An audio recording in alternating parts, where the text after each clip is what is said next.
for having me here today. I'm going to talk to you today a little bit about Zappos, as Beam said, and how we've evolved over the years and continue to evolve to try to help Zappos become and continue to be innovative and adaptive to the changes around us.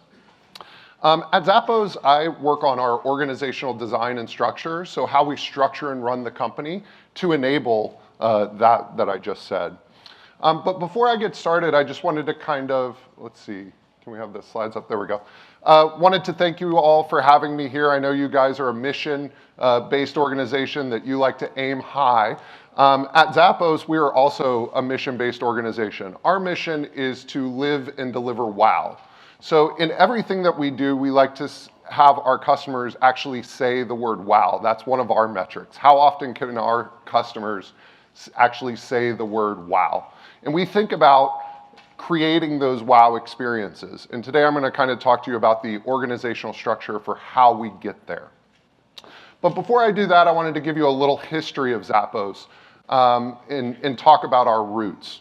Zappos, actually a site called shoesite.com, before we were even Zappos, was founded by a guy named Nick Swinburne in San Francisco in 1999, so in the early days of the e-commerce boom. And how it was all started was he was looking for a pair of shoes, a specific pair of shoes, a Desert Chukka boot. And he went to shoe stores, and some shoe stores maybe had the right style but not the right size. Others had the right color but not the right size. So he said, there's got to be a better way to do this, and said, well, there's a lot of e-commerce, online e-commerce. I don't see anything for shoes. There were a lot of problems when you think about doing shoes online. There's a lot of problems with that, right? What do you want to do with shoes? You want to try them on, right? And that represents a big problem for e-commerce because there's a lot of shipping costs, right? But he said, these are challenges, yes, but we can figure them out. We can create an amazing experience. So in 1999, he founded shoesite.com and started growing it, but ran into, as most businesses do, needing funding. And that's where Tony Hsieh comes along, who's our current CEO. And Tony had recently sold his first company, which was called Link Exchange, to Microsoft for $250 million. And coming out of that experience, he was trying to figure out the next thing that he wanted to do. And he founded a venture firm called Venture Frogs and started investing in a lot of different businesses. And as he started to invest, he really got interested in this shoesite.com, thought, there's something here, there's something that we can really innovate on. And so he invested heavily into then shoesite.com, which was later in 1999 changed to Zappos.com. And so as he started getting more and more invested, one of the things that he really wanted to do, so Beam was talking a little bit about the cultural change. One of the experiences that he had from Link Exchange was that when he started that company, he was inspired and energized every day to wake up and come into work. But what he found was that as the company grew, he was less inspired to come in. There was something wrong, where at the end of Link Exchange, he actually regretted or was afraid every day to get up and go into work. Because something had happened to the culture where, it started with him and his friends, and then it kind of spiraled out to his friends' friends and his friends' friends. And it got to the place where there was, they had forgotten about thinking about the culture when they were bringing people on. So one of the things that's at the very core of Zappos is thinking about our core values and making sure that when we bring people in, we are in line with our core values. So these are our core values. Throughout the history of Zappos, our employees have really lived, eat, drink, and breathe these core values on a day in and day out basis. It's how we think about when we go to hire somebody, so there's two interviews at Zappos. One is a technical interview, which is about if you're a technical fit for the role that you're doing. And another is a core value interview, which are done by two separate teams. And even if you are the best technical fit, like you are amazing at whatever the job it is that you were going to do, if you don't pass the core value interview, which kind of checks for these areas, you don't get hired. And also, when you're an employee, there are 360 reviews that are done by your peers about how well you're doing with these core values. And all of that is intended to create this positive culture where every day, everybody is inspired and energized to come into work. So that's kind of at the core of who we are. And what that led to was something incredible. So this is a little bit about the timeline of our company. So 1998, ShoeSite was founded. 1999, Tony invested. In 2004 is when we moved to Las Vegas. In 2009, we were acquired by Amazon. And by 2014, we had grown to $2+ billion of revenue and 1,500 employees. So really fast-paced exponential growth from 1998 to 2014, growing a very, very big business. But what I'm going to talk to you today is actually about, on that growth trajectory, some of the challenges that we faced. And there was a real sense that by this time in 2014, we had grown to a size where things were a lot harder to get done than they used to be when we were small. You can imagine this, and you've probably experienced this. When you're small, if you're in a small startup, you can really pounce on ideas, innovate, change course very quickly. As you grow, it tends to slow down. And so the analogy that we use, or the mental model that we use, is we really felt like we had become a big cruise ship of an organization. When you think about a big cruise ship, you're motoring along, you're going, but if you want to change course, think about how long it takes for a cruise ship to change course. It can, right? But it might take 15, 20 minutes for you to even make a significant amount of change, right? And in the organization, we felt like if we had an initiative that had a lot of buy-in, it might take us a year plus to even make the first dent into that. So that really got us thinking about, how can we avoid this? How can we become, and again, to use an analogy, we wanted to be like a really fast, kick-ass cruise ship with lasers on the side that could change course, kind of like a speedboat that was really adaptable to change. So we set out to figure out how we do that as an organization. And so we started reading a lot of books, started doing a lot of research on how we do that. And a few books that we found, or a few ideas that we found that I wanted to share with you today. So the first book that really inspired us was one called Triumph of the City. Triumph of the City is written by a Harvard economist named Ed Glaeser. And he talks about in this book how cities are amazing engines of society. Actually, today we're at a tipping point where, for the very first time, there are more people that live in cities than live in rural areas. And this is the first time in human history where that's happened. But more than that, he found something really interesting, which is every time the size of a city doubles, productivity per resident goes up by 15%. So there's this exponentiality. As cities grow in size, their residents become more productive on a per resident basis. But actually, the exact opposite thing happens when you think about organizations. As the size of organizations grow, productivity per employee or member goes down. So cities become more productive as they grow. Organizations become less productive on a per person basis. Obviously, when you add somebody, there is productivity added. But on a per person basis, it's less productive. So that really got us thinking, okay, what can we borrow from cities, bring into our organization to allow us to get that exponential growth? So a few things that I'll talk to you about today. One is that cities are what are called complex adaptive systems. In a city, as a person in a city, there is no one person kind of controlling exactly what you do, right? There are rules for how you interact. You know, if you want to start a business, there are certain rules to that.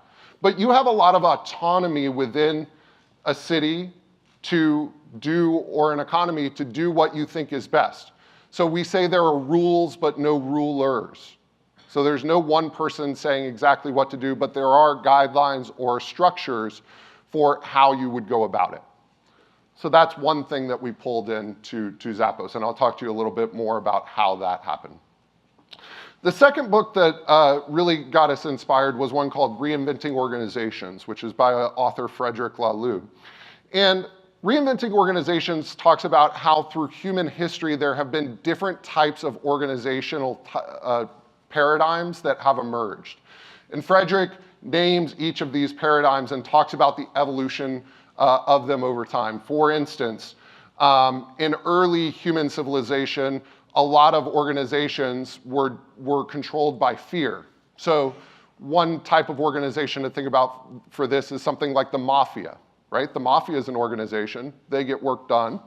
How do they do that? Well, you better not piss off the guy above you in the mafia, right? Or else you know what's going to happen, right? Now, most of our organizations today don't operate like that, right? When you think about any company, it's probably not exactly how it works. But what we do operate under in a lot of organizations today is hierarchy. So most organizations, you have a traditional hierarchy where you have a boss and your boss has a boss and there's a chain of command, as you're familiar with in the military, that lead to decisions. And that's, I would say, 99% of organizations today are kind of in that mold. But what Frederick posits in his book is that there's a new type of organization that is emerging that he calls teal. And I won't talk all about what this teal organization means, but I will say here's kind of a chart that talks about a lot of the transformations that he feels are coming in this new type of organizations. So how do we move from first thinking about profit to rather thinking about what's the purpose of the organization? Knowing that both profit and purpose are important, but that we're thinking about purpose first.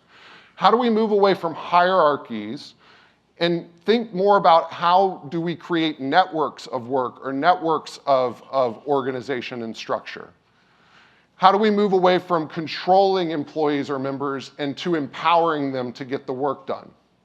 How do we move away from planning, having an exact plan that this has to happen, this has to happen, this has to happen, and we get a whole year plan and try to execute as well as we can on that, to thinking more about having a culture of experimentation, where we phrase what we're doing as, we're gonna do an experiment, we're gonna see what worked and what didn't, we're gonna take that, or we're gonna chart a new course. We're gonna make another experiment and move in that manner. How do we move away from privacy internally to transparency, where all decisions are made in a transparent manner where anybody in the organization can understand what those decisions were and why they were made. So these are some of the transformations that Frederick talks about in his book, and it really resonated with us at Zappos in terms of both our culture, so I talked about our core values, a lot of these align with those core values.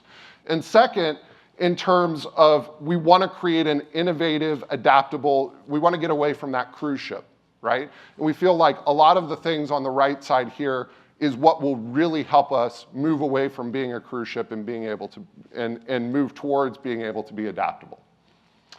So how did we do that? In 2014, as I said, we had reached that point and we were doing a lot of thinking about it. So we looked for how might we move towards these ways of working. And we found a system called holacracy. So holacracy is an organizational operating system, for lack of a better term, that really gets at the core of how you operate and moves away from kind of the traditional hierarchical way of operating. And so as we were doing our investigation, this is what spoke to us in terms of the best way for us to move in this direction. And I can't tell you all about how holacracy works today, but I did want to highlight a few kind of key components and how they help us be innovative and adaptive. So in a traditional organization, you have a hierarchy of people. In holacracy, you actually have a hierarchy of work. So the picture that's shown here is, it's probably hard to understand or hard to see, but what you have is circles, and each circle represents a segment of work for the organization. And you can see that there are circles nested in circles, And then there are these little dots, which are roles.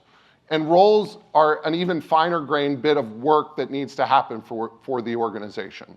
So in Holacracy, what we seek to do is define circles and roles that really speak to what work needs to happen.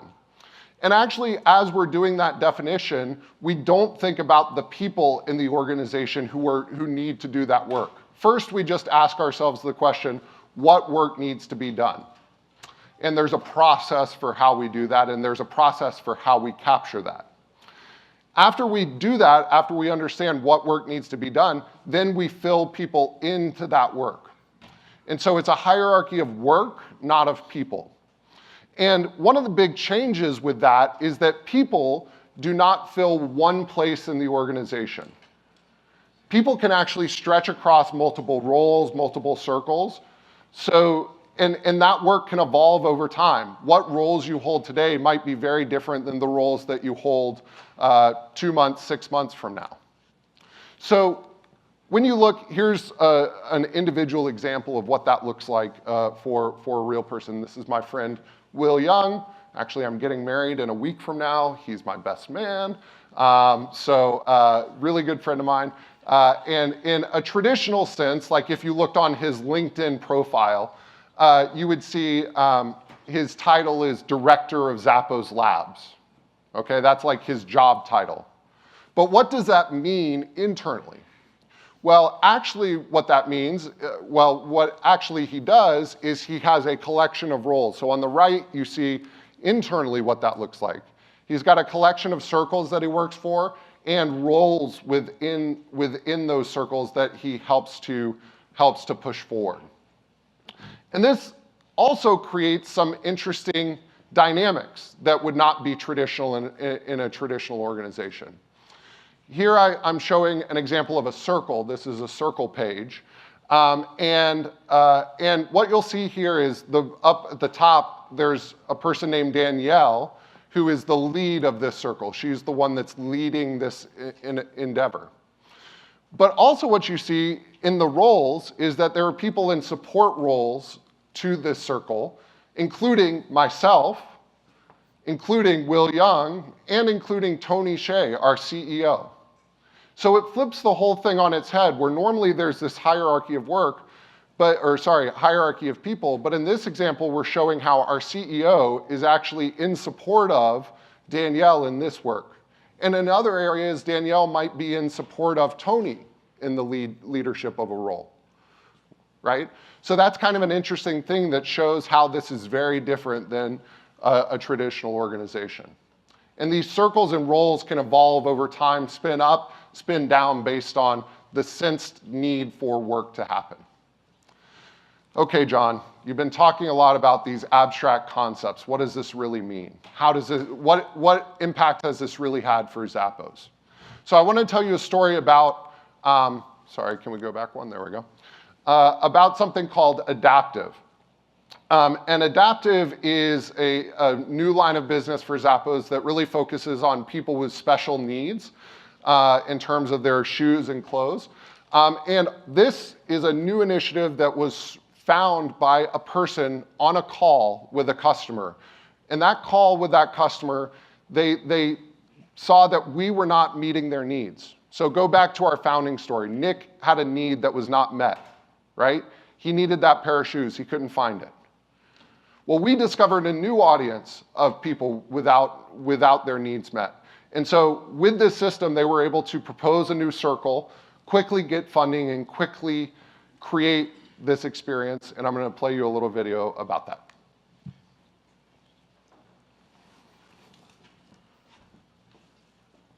think we need audio on that as well, if it's possible.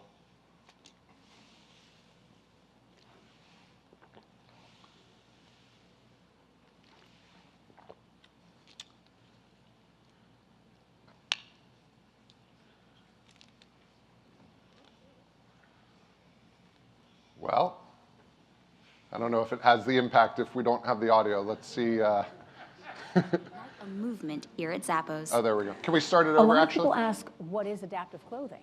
And adaptive clothing is really anything that...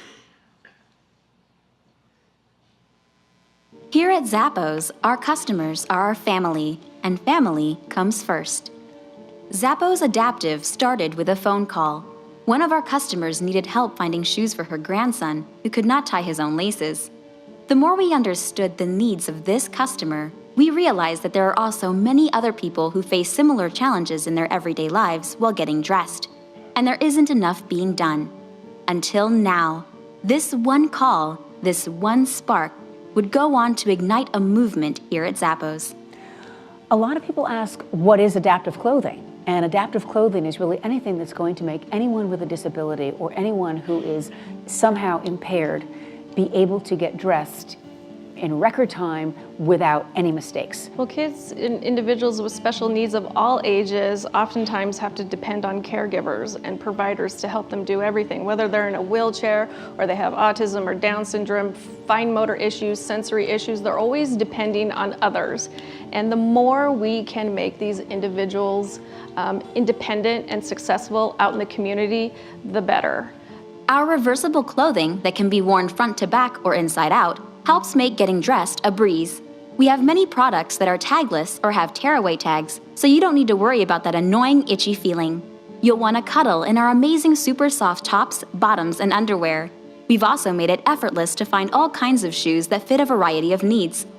The Zappos adaptive shopping experience is just going to be the game changer for 50 million Americans with disabilities. That population has been almost completely ignored by the major designers and retailers up until now. Zappos Adaptive is inclusive. It's the future. I feel like it's the future for fashion for people with disabilities. This is just the beginning. We are working on adding more innovative clothing and footwear to Zappos Adaptive. We would love to get your feedback through the survey on our website so we can expand our offering. Zappos Adaptive, functional and fashionable products to make life easier. So that gives you a little idea of an endeavor that got off the ground and is actually very successful, not just for customers with unmet needs, but also as a business, right? So talking about, I showed the slide purpose and profits. That checks both of those boxes, right? It's a good business and it's also purpose-driven. So that's great, and so we rolled out Holacracy in 2014, and have been running it with it for a number of years. And so where do we go from here? Well, for us, it really goes back to this chart. And Holacracy is one tool that we have used to kind of move right on a lot of these transformations, but we want to go even farther. So in the adaptive example, in Holacracy, there still is this work hierarchy, and there needs to be funding from somewhere to get an idea off the ground. Well, how can we move that even more towards a networked approach where, hey, if anybody in the organization has an idea for a product that they want to get on the site, they can go ahead and do that, and the profit from the sales of whatever they do will come directly to their circle, where they don't need to have specific funding, but where they can directly get the proceeds from what they're doing. That will help us move more towards a networked approach where there's no one top-down source of funding. So we're continuing to innovate on the challenges that we see and how we move to the right on all of these spectrums. So that's a little bit about the evolution of Zappos, where we are today and where we're going. But I just wanted to back up and take a second again to remind us why this is important, not just for Zappos, but for any organization in today. So Darwin said it's not the fastest or the strongest survives, it's the one that are most adaptable to change. And this is true for animals. It's also true for other living organisms like organizations. We can see it in the fact that if you look at Fortune 500 firms that were around in 1955, 89% of them are gone today. So you might think companies are these things that, once they get going and they're profitable, they stay around forever. No, the exact opposite thing is true. When the natural state for companies is death, to be blunt. You have to continue to evolve and adapt to stay around. So that's one reason why it's important. There are a lot of organizations that are thinking about this. So Zappos is one. Here's a list of, these are pointed out in reinventing organizations. Companies big and small that are thinking about how they can be more adaptive. And they range across all different types of industry. So this is a movement. And I think the work that you guys are doing with AFWERX shows that even in the military, this is something that you're thinking about. And in fact, there's been a book, I don't know if anybody's read it, called Team of Teams, where Stanley McChrystal in the Army talks about how they think about being more adaptable. So I'll end with this. Great leaders of innovation see their role not as take-charge direction setters, but as creators of a context in which others make innovation happen. So I challenge you to think about, in whatever it is that you do, whether that be leading a small team, a big team, or working with a group of other people, how can you think about yourself as somebody who creates a culture of innovation that you really empower others to make great innovations? So thank you for listening.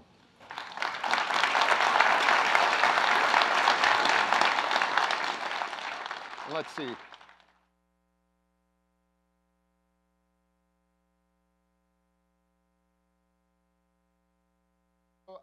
Wanted to open it up for some Q&A, just about Zappos or anything that I talked about today.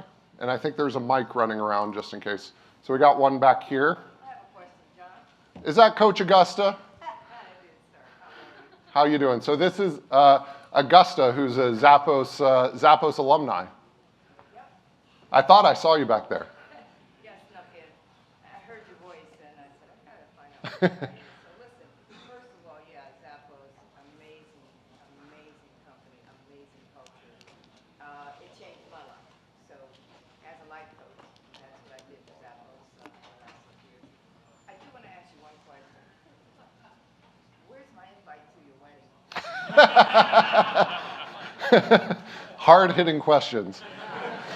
Hey, listen, Tony's driving up. You can drive up with him. All right, sounds All right. Let's see, we got one up here. Yeah, hi, Brad Spacey. I am commander of the Installation and Mission Support Center. We have we're a global enterprise that does a lot of different functions. My question to you is, it seems like you've done very well and you have a great grasp on innovation. What's the magic of getting the innovation from that innovator to the market? So how do you make that happen with enough agility to keep it fresh and keep the innovators innovating but not making any huge mistakes?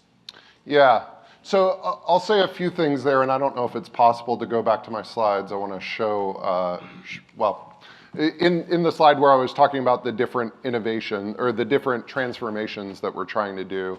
One of the big things there, I think, is, first of all, empowering. So when you talk about getting innovations to market, right, are there ways that you can break down barriers and red tape to where, obviously you need systems to make sure that you're doing the right things, that the right innovations are coming up, right? But if you're making it so that there's 50 people that need to approve before it even has a chance, those barriers are just going to stack and stack and stack and become hard to overcome, right? So really take a look at your processes to see, okay, are we making it, yes, there needs to be some decision that, yes, we're going forward with this innovation, or we're going to experiment with it, but are we doing it in a way that makes it easy for people, right? That it's realistic that they can actually get through and do that. And then the second thing that I kind of hinted on is from this planning to experimentation. How can you, innovation, really what it takes is cycles of getting feedback on what's working and what isn't, and then iterating from there, right? And so how can you set up your system so that it's not a hard yes or no necessarily, it's a yes, we'll give that a chance. Tell us about your experiment. How can we set up the conditions where we can understand if that innovation works or doesn't, or is there something that we need to do internally to help it work, or is there something that we need to do differently for that innovation to actually work? So I would say reduce the number of barriers and create an innovation culture where you have experimentation at the heart. Does that make sense? Cool.